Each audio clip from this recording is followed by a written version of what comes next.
განვაგრძობთ საუბრებს ქრისტიანული ლიტერატურის ისტორიიდან. წინა საუბარში ჩვენ შევჩერდით წმინდა ირინეოსის იმ საღვთისმეტყველო სწავლებაზე, რაც ღვთის განკაცების საიდუმლოს უკავშირდება და ესე იგი პირდაპირ შეიძლება ითქვას, რომ ეკლესიის მამათა შორის ირინეოსმა წერილობითი ფორმით პირველმა მოგცა ზედმიწევნითი ახსნა განმარტება იმისა, თუ რატომ განხორციელდა ღმერთი, რატომ მოხდა ადამიანის გამოხსნა უშუალოდ ღვთის განკაცებით. ირინეოსი ესე იგი ხაზს უსვამს ორ უარსებით ეს მომენტს, მასთან მესამე მომენტიც ახასგასმული, მაგრამ ორი მათგანი ჭეშმარიტად არსებითია. პირველ მათგანზე ჩვენ უკვე ნაწილობრივ ვისაუბრეთ, კვლავ გავიმეორებთ, რომ რამდენადაც შეცოდება ჩაიდინა ადამიანური ბუნების მქონე ქმნილებამ, ადამმა, ამავე შეცდომის გამოსყიდვაც იმავე ადამიანური ბუნების მქონე არსისგან უნდა აღსრულებულიყო. სხვაგვარად რომ ვთქვათ, ვინც შეცოდებას ჩაიდეს, მანვე უნდა გამოისყიდოს ეს შეცოდება. და რამდენადაც ბუნება პიროვნებათა მიერ გაზიარებული ერთი ბუნება ამ პიროვნებებს, რა თქმა უნდა, ერთი მეორეს ბუნებითად უკავშირებს, ჩვენ შეგვიძლია ვთქვათ, რომ ერთი მათგანი შეცოდება მეორისგან გამოსყიდული, იმავე ადამიანისგან დაშვებული შეცოდების ადამიანისგანვე გამოსყიდვად შეირაცხება თავისთავად ცხადია და ამგვარი ქმედება ყოვლად სამართლიანია. შეუძლებელია, რომ ერთის შეცოდება სხვამ გამოისყიდოს. ამიტომ, რამდენადაც ადამმა შესწოდა ღვთის წინაშე და დაცემა აღსრულდა, ადამის შეცოდება ადამიანსვე ბუნების მქონეს, ანუ ადამიანის შეცოდება აუცილებლად ადამიანსვე უნდა გამოესყიდა. აქედან იკვეთება უეჭველი ერთი პოსტულატი იმისა, რომ გამომხსნელი აუცილებლად ადამიანური ბუნების მქონე, ადამიანის გენეტიკაში ჩართული უნდა ყოფილიყო. ეს ერთი, მაგრამ მეორეს, რომელსაც ასევე აღნიშნავდით ჩვენ, მკვეთრი ხაზგასმა აქვს აგრეთვე ირინეოსთან, საქმე ის გახლავთ, რომ მარტო ეს ერთი მხარე, რომ ადამიანის მიერ ჩადენილი შეცოდება და შეცდომა ადამიანსვე უნდა გამოესყიდა და ესაა ჭეშმარიტი განმართლება ცოდვისაგან და ცოდვის ბორკილთაგან თავის დახსნა, თავის თავში აი ამგვარი აბსოლუტურად მართებული დებულება აქილევსის ქუსლივით გადაულახავს სირთულეს შეიცავდა. საქმე ისაა, რომ ადამიანისგან ჩადენილი შეცოდება და ადამიანისგან საკუთარ თავზე მოწევნილი ცოდვისმიერი ბორკილი იმავე ადამიანს უნდა საკუთარი მოღვაწეობით გამოეხსნა და გამოესყიდა, მაგრამ საქმე ის გახლავთ, რომ ეს ბუნებაზე ითქმის და როცა პიროვნულად ჩვენ ვსაუბრობთ, რომ ერთი პიროვნების მიერ ჩადენილი შეცდომა იმავე ბუნების მქონე სხვა პიროვნებამ უნდა გამოისყიდოს და ეს სამართლიანი იქნება, აი ამ გამოსყიდვის პროცესს, ამგვარ გამოსყიდვას ახლავს დაუძლეველი დაბრკოლება იმ მხრივ, რომ საკუთრივ ბორკილებაში მყოფი, საკუთრივ დაცემულობაში და ცოდვის ტყვეობაში მყოფი სხვას ტყვეობისგან ვერ განათავისუფლებს. თუ მე თვითონ ტყვეობაში ვარ პიროვნულად, ასევე პიროვნულად სხვა დატყვევებულის გამოხსნას ვერაფრით ვერ აღვასრულებ. არადა ადამიანისგან ჩადენილი ცოდვა ცოდვისვე ტყვეობაში აქცევდა უკლებლივ ყველა ადამიანს, იმიტომ რომ მოგეხსენებათ, რაც ადამმა და ევამ შესწოდეს, ამის შემდეგ კაცობრიობა იშვა მათი დაცემული ბუნებიდან, ცოდვამ რომ დასცა მათი ბუნება უხრწნელებიდან, უკვდავებიდან და ტკივილგანუცდელობიდან ხრწნადობამდე და მოკვდავობამდე დასცა და გააუყუღმართა, ამ მოკვდავი და დაცემული, ანუ ცოდვის შემდგომ რა მდგომარეობაშიც აღმოჩნდა ადამიანური ბუნება ადამსა და ევაში, ამ ბუნებით იშვა მათგან ყველა შემდგომი ადამიანი. ეს იმას ნიშნავს, რომ ნებისმიერი ადამიანი ადამისა და ევაში თავმომავალი ჩანასახშივე ატარებს პირველ ცოდვას, ჩანასახშივე ატარებს ცოდვის შედეგს და ცოდვილიანობას. ანუ ეს იგივეა ცოდვილიანობა და ცოდვის შედეგი იგივე ბორკილებია, ამიტომ ბორკილობას და ტყვეობას ყველა ადამიანი ჩანასახიდანვე ატარებს ცოდვის მიერ მოკვდავ ხრწნილების სიკვდილის ბორკილებს. ამრიგად აი ამგვარი პარადოქსი იქნება, რომ გამომსყიდველი ადამიანური ბუნების შეცოდებისა იმავე ადამიანური ბუნების მქონე უნდა იყოს აუცილებლად და ესაა სამართლიანი გამოსყიდვა, მაგრამ გამომსყიდველი ადამიანური ბუნების მქონე აუცილებლად უნდა იყოს თვითონ ტყვეობისა და ბორკილების გარეთ, ანუ ცოდვისგან სრულიად განშორებული, უცოდველი და მხოლოდ მისგან შეიძლებოდა პიროვნულად სხვისგან ჩადენილი ცოდვის, მისი ბუნების მქონე სხვა პიროვნებისგან ჩადენილი ცოდვის მისგან გამოსყიდვა. და ამგვარი პარადოქსი უკვე იმ მხარესაც გულისხმობდა, რომ ადამიანის ბორკილებიდან დახსნა არათუ ამავე ბუნების მქონე რომელიმე გვიანდელ შთამომავალს არ შეეძლო, რომელიც დაბადებითვე ამავე ბორკილებში იყო. არ შეეძლო არც არანაირ სხვა ქმნილებას, თუნდაც აღმატებულს, თუნდაც ანგელოზებს, გამოხსნა და თავდახსნა, რომ ყოვლით ურთ მტკიცე ყოფილიყო, გამომხსნელში არა მხოლოდ ცოდვილიანობა არ უნდა ყოფილიყო, არამედ ცოდვილიანობის შესაძლებლობაც არ უნდა ყოფილიყო. აი ეს მეორე მხარე არანაკლებ მნიშვნელოვანი გახლავდა, ამაზე მკვეთრი ხაზგასმა და ამის უკვე საკუთარ საღვთისმეტყველოს სწავლებაში აშკარად გამოხატვა ირინეოსის ერთ-ერთი უდიდესი საღვთისმეტყველო მიღწევა გახლავთ. ორივე მხარეზე, მაგრამ აი ეს მეორე მხარე, რომ ადამიანის გამოხსნა უბრალოდ გამოხსნა კი არ უნდა ყოფილიყო, ეს უნდა ყოფილიყო ისეთი გამოხსნა, რაც შემდგომ გამორიცხავდა მის კვლავ დაცემას. და ამგვარი გამოხსნა გულისხმობს ყოვლად მტკიცე გამოხსნას და თავისთავად ყოვლად მტკიცე გამოხსნა მხოლოდ იმისგანაა შესაძლებელი, რომელიც მართლაც ყოვლით ურთ მტკიცეა უცოდველობაში, ყოვლით ურთ ბუნებითად განშორებულია ცოდვის მიერ ბორკილებს, ანუ რომელშიც არა მხოლოდ ცოდვილიანობა და ბოროტება არ არის, არამედ ცოდვილიანობისა და ბოროტებისა და დაცემის შესაძლებლობაც კი არ გახლავთ. აი აქედან გამომდინარეობს მტკიცე დასკვნა ეკლესიური ღვთისმეტყველებისა იმის შესახებ, რომ თვით ანგელოზთა მიერაც კი ადამიანის ცოდვისგან გამოხსნა და ცოდვის ბორკილებისგან დახსნა ყოვლად შეუძლებელი იქნებოდა, ანდა ეს რომ კიდეც განხორციელებულიყო, ამგვარი გამოხსნა არ იქნებოდა მტკიცე. არ იქნებოდა მტკიცე, იმიტომ რომ ანგელოზთა შორისაც ისევიათ შესაძლებლობა ცოდვილიანობისა, როგორც ეს ადამიანთა შორის, რამდენადაც ყველა ქმნილება ბუნებითად იტევს თავის თავში, ამ შემთხვევაში საუბარია რა თქმა უნდა მოაზროვნე ქმნილებაზე, იტევს თავის თავში ცვალებადობას, ხოლო ცვალებადობა უკვე განაპირობებს შესაძლებლობას იმისას, რომ ქმნილებას აქვს არჩევანი ან სიკეთისკენ წარემატოს, ან განუდგეს სიკეთეს და სიკეთისგან განდგომა რამდენადაც იგივეა, რაც ცოდვისკენ მიდრეკა, შესაბამისად შესაძლებლობა ცოდვილიანობისა, რა თქმა უნდა, ისევე ანგელოზებშიც, თავისუფალი ნების მქონე არსებებში, როგორც ადამიანებში. და ეს რომ ასე ამას ფაქტი ადასტურებს, ანგელოზებში რომ ცოდვით დაცემის შესაძლებლობა არ ყოფილიყო, არც მოხდებოდა იქ დაცემა, არადა ვიცით რომ პირველ დაცემა სწორედ ანგელოზთა შორის მოხდა, როდესაც ერთ-ერთი დაწინაურებული ანგელოზი, ესე იგი საკუთარი არჩევანით დაეცა, გაუკუღმართდა და მისი მიმხრობი და მასთან აზრობრივად და შეგნებით თანაზიართა დიდი სიმრავლე თან გაიყოლა. სადაც დაცემა ხდება, იქ რა თქმა უნდა იმ ბუნებაში, იმ ქმნილების ბუნებაში დაცემის შესაძლებლობა თავისთავად ცხადია სახეზეა, ხოლო დაცემის შესაძლებლობა ყველგან არის სახეზე, სადაც ბუნებითად არსებობს ცვალებადობის თვისება, ხოლო ქმნილება და ცვალებადობა ერთი და იგივეა და ბუნებაში დევს ქმნილებისა ცვალებადობა, რადგანაც წარმოშობაა ქმნილებისა სწორედ ცვალებადობის საფუძველზე დაყრდნობილი, არაფრობისგან არსებობაში შემოვიდა ნებისმიერი ქმნილება, ასე რომ მისი წარმოშობა სწორედ ცვალებადობის თვისებით განხორციელდა და ეს ცვალებადობის თვისება ყველა ქმნილებაში მარად ამოტვიფრულია, მარად წარუხოცელია. ასე რომ, კვლავ აღნიშნოთ, რომ ადამიანური ბუნების გაუკუღმართება პიროვნულად ადამ და ევას მიერ, აი ეს გაუკუღმართება და დატყვევება ადამიანური ბუნებისა ცოდვის ბორკილებით შეიძლებოდა გახსნილიყო და ეს იქნებოდა ერთადერთი სამართლიანი გამოხსნა ამ ტყვევებისგან იმის მიერ, რომელიც იმავე ადამიანური ბუნების მქონე იყო და იტვირთებდა პასუხისმგებლობას ადამიანური ბუნების მიხედვით თავისი წინაპრისა. ანუ ადამიანის გამოხსნელი აუცილებლად ადამიანი უნდა ყოფილიყო. როცა ვამბობთ ადამიანის გამოხსნელი აუცილებლად ადამიანი უნდა ყოფილიყო, აქ ყოველთვის იგულისხმება ბუნებითი მდგომარეობა და არა პიროვნულობა. ჩვენ არაერთხელ აღვნიშნეთ, რომ ტერმინები ადამიანი, ღმერთი და სხვა უმრავლეს შემთხვევაში ბუნებას გულისხმობს, ზოგადობის აღნიშვნელია და ცალკეულ შემთხვევებში მათ პიროვნული გაგება როდესაც აქვთ, ეს კონტექსტის მიხედვით გამჭვირვალე უნდა იყოს, რომ მსჯელობაში ცდომილება არ შემოვიდეს.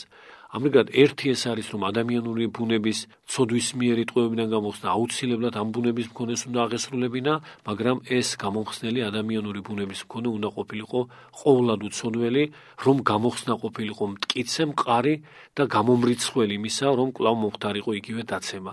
ხოლო მტკიცე და მყარი გამოხსნა მხოლოდ მისგან აღსრულდებოდა იმგვარი პირისგან, ადამიანური ბუნების მქონე იმგვარი პირისგან, რომლის ბუნებაში არათუ ცოდვილიანობა არ იქნებოდა არანაირად, არამედ შესაძლებლობაც კი ცოდვილიანობისა.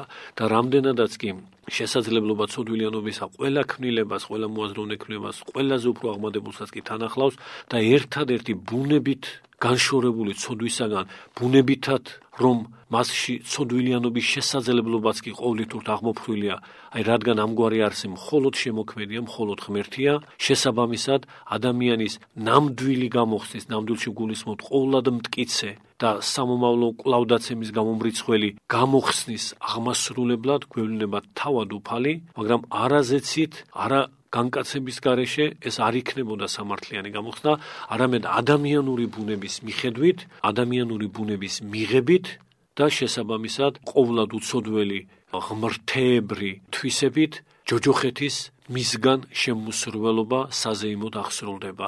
კაცობრივი ბუნებით განკაცებულმა ღმერთმა ითავისა და განიკუთვნა ცოდვის შედეგად დაცემული ადამიანური ბუნება, მან უცოდველმა ყოვლად უცოდველად განიკუთვნა ცოდვის შედეგად დაცემული ბუნება კაცობრიობისა და არა დაუცემელი, არა ცოდვამდელი, იმიტომ რომ ასეთ ბუნებას არც აღდგინება სჭირდებოდა, აი ამგვარი ბუნება განიკუთვნა, მაგრამ ყოვლად უცოდველად კვლავ აღნიშნავთ, იმიტომ რომ მასში ცოდვის შესაძლებლობის აჩრდილიც კი წარხოცილია და ეს დაცემული ბუნება კაცობრიობისა აღადგინა თავდაპირველ უცოდველობაში, ანუ განხსნა მისგან ის პირველ ცოდვის ნასკვი.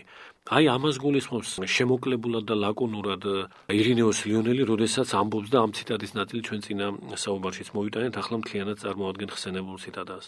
ქრისტემ შეაერთა ადამიანი ღმერთთან, რადგან თუ კი ადამიანივე არ დაძლევდა ადამიანის მოწინააღმდეგეს და ადამიანის მოწინააღმდეგე გახლავთ ცოდვა, ცოდვის წარმომშობი ძალა ეშმაკი და საკუთრივ ცოდვა და ადამიანივე არ დაძლევდა ადამიანის მოწინააღმდეგეს, მაშინ სამართლიანად ვერ იძლეოდა მტერი, ანუ გამოხსნის აუცილებელი პირობაა სამართლიანობა და მეორე, ამასთან გამოხსნა რომ ღვთივმონიჭებული არ ყოფილიყო, ესე იგი ღმერთი რომ არ განკაცებულიყო და ის არ ყოფილიყო უშუალოდ გამომხსნელი და მაცხოვარი, ამას ჩვენ ურთავჩიგნით, ამასთან გამოხსნა რომ ღვთივმონიჭებული არ ყოფილიყო, მტკიცე არ იქნებოდა იგი ჩვენთვის. მტკიცე არ იქნებოდა იმას ნიშნავს, რომ კვლავ დარჩებოდა ხელახალი დაცემის შესაძლებლობა. ამიტომ გამომხსნელი არის თავად ღმერთი, რომელშიც ცოდვისმლიანობის შესაძლებლობაც კი წარხოცილია. და ამ ორი თვისების თანაშერწყმითა და გამოხსნის აღსრულებით ხდება ის, რომ ეს ჩვენ სიტყვებს ვამბობთ ამ შემთხვევაში ირინეოსის ციტირება არ ხდება, ეს გამოხსნა ადამიანს ანიჭებს უხრწნელებას. აი ამ მესამე თვისებად სწორედ უხრწნელების მიღებას ადამიანის მიერ მესამე თვისებად წარმოაჩენს ამ მხარეს ირინეოსი, როდესაც განაგრძობს. კიდევ ღმერთს რომ არ შეერთებოდა კაცი, ვერ შეძლებდა იგი უხრწნელებასთან ზიარებას. ახლა კვლავ ციტატას განვაგრძობთ. ასე რომ საჭირო იყო შუამდგომელი კაცსა და ღმერთს შორის, რომ მას თავისი ორმხრივი მთვისებლობით, ორხრივი თვისებლობა ეს გახლავთ უაღრესად ზედმიწევნითი თეოლოგიური დეფინიცია განკაცებული ღვთის იესო ქრისტეს ორბუნებოვნებისა, რომ საღვთო ბუნებით იგი თვისებლობას ფლობს მამასთან და სულთან, ანუ თანაარსია, თანაბუნებაა მათთან, ხოლო კაცობრივი ბუნებით თვისებლობას ფლობს ყველა ჩვენთაგანთან, ყველა ადამიანთან, ანუ თანაარსია, ერთბუნებაა, ერთარსებაა, თანაბუნებაა ყველა ჩვენთაგანთან. ამას ნიშნავს ეს ორმხრივი თვისებლობა, რის გარეშეც შუამდგომლობა ღმერთსა და კაც შორის ვერ აღსრულდებოდა და ადამიანი ვერ შეურიგდებოდა ღმერთს, ვერ იქნებოდა შერიგებული ღმერთთან. ამიტომ ამბობს ირინეოსი, რომ საჭირო იყო შუამდგომელი კაცსა და ღმერთს შორის, რომ მას თავისი ორმხრივი მთვისებლობით ორივე მათგანი იგულისხმება ღმრთება და კაცება სიყვარულისა და ერთზრახვისაკენ წარემართა, რაც ნიშნავს ღვთისადმი წარედგინა კაცი, კაცთათვის კი საცნაურეყო ღმერთი. და როგორც ერთი და ამის შემდეგ უკვე ესა წინა საფუძვლები იმის განმარტებისა, იმის თეოლოგიური განმარტებისა, თუ რა არის ღვთის განკაცების საიდუმლოს რაობა. ხოლო შემდგომ ამის განმარტების შემდგომ და ეს ციტატა უკვე მოვიტანეთ, განკაცების ჟამს რა აღსრულდა და რა მოგვენიჭა, გამოხსნა როგორ მოგვემადლა, ამის განმარტება ირინეოსისგან, რომელიც ამბობს პარალელის გავლებით ადამიანთან. და როგორც ერთი კაცის ურჩობის გამო, რომელიც დაუმუშავებელი მიწისგან პირველად შემზადდა, მრავალნი გახდნენ ცოდვილნი და განშორდნენ ცხოვრებას, ანუ ადამიანის დაცემამ ზიარად ყველა ადამიანს დაღუპვა და წარწმენა და დაუმკვიდრა და დაცემულობა, ასევე განაგრძობს ირინეუსი მორჩილებას ერთი კაცისას, ესე იგი ადამიანის ურჩობა დაუმოყვრელი, მაგრამ მაცხვარმა რაც მორჩილება აჩვენა თავისი კაცობრივი ბუნებით, უკიდურესი, უმწვერვალესი ქმნილების გონებისთვის აბსოლუტურად მიუწვდომელი თავმდაბლობა და უმორჩილება, აი ამაზე აქვს ხაზგასმა ირინეუს, ესაა გამომხსნელი, ასევე მორჩილებას ერთი კაცისას ამბობს იგი, რომელიც პირველად იშვა ქალწულისაგან, აქ პირველობაზეც აქცენტია და გარკვეული ანტიპარალელია, რომ ადამიანიც პირველია, ვინც მიწიდან შემზადდა, მაცხოვარიც პირველია, ვინც სულიერი მიწისგან, ყოვლადწმინდა ღვთისმშობლისგან იშვა და ეს პირველობა მარად პირველია. ესე იგი, მეორეობა მას არ მოსდევს, ისევ როგორც ადამიანის გარდა მიწისგან არავინ შექმნილა, ასევე ყოვლადწმინდა ღვთისმშობლისგან მაცხოვრის გარდა, რა თქმა უნდა, არავინ შობილა. ამიტომ ამბობს ირინეუსი, ასევე მორჩილებას ერთი კაცისას იგულისხმება განკაცებული იესო ქრისტე, რომელიც პირველად იშვა ქალწულისაგან, უნდა განემართლებინა მრავალნი და მიეცა მათთვის გამოხსნა. სწორედ ამიტომ სიტყვა ღვთისა კაცი გახდა. ღმერთმა და უკვე იწყება იმ მოძღვრების გამოთქმა, რასაც ჩვენ უკვე წინა საუბარში აღნიშნავდით, რაც ცენტრალურია ირინეოსისთვის, მოძღვრება შემოკრების შესახებ, ანუ მოძღვრება იმის შესახებ, რომ განკაცებულმა ღმერთმა თავის კაცობრიურ ბუნებაში მთელი კაცობრიობა შემოკრიბა, აი ეს მოძღვრება შემოკრების, ანუ ბერძნულად ანაკეფალაიოსისის, ხოლო ლათინურად რეკაპიტულაციოს შესახებ ამ ციტატის ბოლო ნაწილში ირინეოსისგან უკვე გამოთქმულია, რომელიც ამბობს, ღმერთმა თავის თავში შემოკრიბა ადამიანის ძველი ქმნილება, რომ მოეკლა ცოდვა, გაეუქმებინა სიკვდილი, გაეცოცხლებინა კაცი. სხვაგან ამ სწავლებას ირინეოსი ეს დამაბოლოებელი წიგნი გახლავთ მეხუთე წიგნში ასე გამოთქვამს, ვინც შეგვძერწა ჩვენ დასაბამში, მოავლინა მან ბოლო ჟამს თავისი ძე, უფალი, რომელმაც აღასრულა მამის განჩინება, განხორციელდა ქალწულისაგან, ჩვენ სიტყვასიტყვით თუ თარგმნით იგივე სიტყვა, იგივე ტერმინია გამეორებული ამ შემთხვევაში ირინეოსისგან. ბერძნულში გვაქვს ასეთი უაღრესად საყურადღებო ტერმინი პლასსო, სმნა პლასსო, რაც ძირითადი მნიშვნელობით ნიშნავს გამოძერწვას, თიხისგან რაიმე ჭურჭლის დამზადებას. აქედანაა პლასმა, პლასტიკა და ასე შემდეგ. ანდა ზოგჯერ არის პრეფიქსირებული ეს სიტყვა დიაპლასსო, დიაპლასმა. და სხვა პრეფიქს სუფიქსებით მას ახლავს. ქართულად სხვადასხვა გვარად ითარგმნებოდა ეს სიტყვა, თუ შესაქმეს უკავშირდებოდა აღნიშნული ტერმინი, ჩვეულებრივ ქართულად გამოიცემოდა როგორც დაბადებაი, ესაა მისი ყველაზე უფრო გავრცელებული შესატყვისი, ანდა შექმნა, ასეთ შეიძლება და გვეთარგმნა, მაგრამ რამდენადაც ირინეუსი და საერთოდ ეკლესიის მამები არაიშვიათად მკვეთრად ამახვილებენ ყურადღებას ამა თუ იმ სიტყვის, ამა თუ იმ ტერმინის ეტიმოლოგიურ ძირზე, ჩვენ ამ შემთხვევაში ვამჯობინეთ, რომ შეძერწვად გვეთარგმნა ეს სიტყვა, ისე როგორც მრავალ სხვა შემთხვევაში ასევე ვთარგმნით მას, თუნდაც წმინდა დიონისე არობაგელის შრომაში სეციონურ მღვდელმთავრობისათვის უკეთ ამ შრომის ჩვენეულ თარგმანში, ამჯერადაც ამ ტერმინს გამოვიყენებთ, რომ მიწისგან ადამიანი, ანუ თიხისგან გამოიძერწა ღვთის თითებით. მაგრამ იგივე შეძერწვას, იგივე პლასოს იყენებს ირინეოსი მაცხოვრის კაცობრივი ბუნების ქალწულისგან კაცობრივად შობის აღნიშვნის ჟამს. და ესეც იმაზეა ხაზგასმა აქ რა პარალელია, რომ ადამი მიწისგან, ანუ თიხისგან შეიძერწა და სულიერი მიწა არის, როგორც აღნიშნეთ, სულიერი ნიადაგი არის ყოვლადწმინდა ღვთისმშობელი, რომლისგანაც მაცხოვარი კაცობრივად, ანუ მაცხოვრის კაცობრივი ბუნება შემზადდა. და კვლავ იმავე ტერმინს იმის აღსანიშნავად იყენებს ირინეოსი, რომ მკვეთრი პარალელი გაავლოთ, რომ როგორც ადამია განსაკუთრებული მოვლენა კაცობრიობის ისტორიაში თავისი შესაქმით, ყველა სხვა ადამიანი თავისი მშობლისგან იშვება. ადამი კი უშუალოდ მიწისგან, ანუ თიხისგან შემზადდა, ანუ შეიძერწა. მსგავსადვე ირინეოსის იმავე ტერმინის გამოყენება ხას უსვამს, რომ მაცხოვარიც ჩვეულებრივი სხვა ადამიანთა სპერმატული შობადობით კი არ ქმნილა, არამედ ყოვლადწმინდა ღვთისმშობლისგან, როგორც სულიერი მიწისგან ადამიანისებრ პირველი შემზადდა და პირველი დარჩა მარადის. ამიტომ თუ ჩვენ ამ სიტყვას გამოვიყენებთ, მაშინ აქ ასე შეიძლება გვეთქვა, რომ ბოლო ჟამს თავისი ძე უფალი მოავლინა, რომელმაც აღასრულა მამის განჩინება, განხორციელდა ქალწულისაგან. აი ამ განხორციელდას ჩვენ ვთარგმნით ამ შემთხვევაში, თორემ პირდაპირ თარგმანით აქ იქნებოდა შეიძერწა ქალწულისაგან. შეიძერწა ამ შემთხვევაში რა თქმა უნდა სიმბოლური გამონათქვამია, ხაზგასასმელად კვლავ აღნიშნავთ იმისა, რომ როგორც ადამი შეიძერწა პირველ მიწისგან და პირველადობა ადამიანისა მარადიულია და ერთადერთობა ამგვარადვე ყოვლადწმინდა ღვთისმშობლისგან, როგორც უკვე სულიერი მიწისგან და არა პირდაპირ მნიშვნელობით, რა თქმა უნდა, ნიადაგისგან განხორციელდა, ანუ სიმბოლურად შეიძერწა მაცხოვარი და ეს ტერმინი ცხადყოფს, რომ მაცხოვრის შობა ქალწულისგან არ არის სხვა ადამიანთა სპერმატული შობის მსგავსი და მას ამავე დროს ერთადერთობა, არა მარტო პირველადობა აქვს, არა მარტო პირმშობა აქვს, მარადიული პირმშობა, არამედ ერთადერთობაც. და შემდგომ ჩვენ კვლავ იმ ტერმინს დავტოვებთ, რომ სირთულე არ იყოს აღქმისას, რომ განხორციელდა ქალწულისაგან, დაამხო ჩვენი მოწინააღმდეგე და ამავე დროს სრულყო კაცი ხატად და მსგავსად ღვთისა.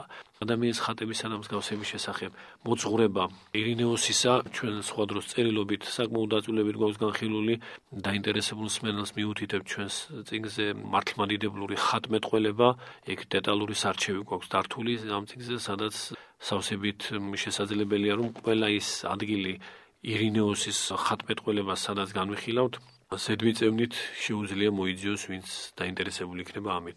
ამჯერად ამ ხატებაზე და მსგავსებაზე ყურადღებას, რა თქმა უნდა, ვერ გავამახვილებთ, ამათ ჩვენ რა თქმა უნდა სხვა დროს სპეციალურ საუბრებს დაუთმობთ ზოგადად საეკლესიო ხატმეტყველებას. ამჯერად მხოლოდ იმას დავძენთ, რომ ირინეოსის სწავლებით ღვთის განკაცება და ღვთის კაცობრიულ ბუნებაში კაცობრიობის შემოკრება ესა ადამიანისათვის ღვთისადმი ხატებისა და მსგავსების აღდგინება. დროებით აქ შევჩერდებით, მადლობთ ყურადღებისათვის.